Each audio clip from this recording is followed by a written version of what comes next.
ஒன்றும் வேலைக்காகலையா? எத்தனை பேர்? ஆனால் ஆண்டவர் இன்றைக்கு உங்களுக்கு சொல்லுகிறார், ஒரு துன்மார்க்கன், ஒரு மனுஷன் நியாயம் செய்யும்போது தேவன் உனக்கு பதில் கொடுக்காம இருப்பனா? ஒரு துன்மார்க்கன் உனக்கு நியாயம் செய்யும்போது நான் உனக்கு நியாயம் செய்யாம இருப்பனா? நான் பரிசுத்தவான். ஒரு அல்லேலூயா சொல்லுங்களேன். மூணாவது, அவன் மனுஷனை மதியாதவன். அவன் யார் சொல்லுங்க, சீக்கிரம் சொல்லுங்க, அவன் யாரு? அப்போ மனுஷனை மதிக்காதவனே ஒரு கட்டத்தில் அவளை மதிச்சு நியாயம் செய்கிறான்னா, நம்முடைய ஆண்டவர் மனுஷனை மதியாதவரா? மனுஷனுக்காக ஜீவனை கொடுத்தவர்.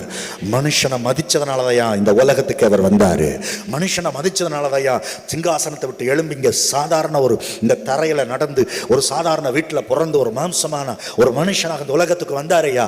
நம்மளை மதிக்கிறதுனாலதான் நம்ம மேல அவ்வளவு பாசத்தை கொட்டி நேசத்தை கொட்டி நமக்காக பாடுபட்டு அடிபட்டு முகத்துல துப்பப்பட்டு சரீரம் பிக்கப்பட்டு சாட்டையால் அடிக்கப்பட்டு ஆணிகளால் குத்தப்பட்டு முள்முடி சூட்டப்பட்டு கடைசி சொட்டு ரத்தத்தையும் சிந்தி ஜீவனையே கொடுத்தார் என்றால்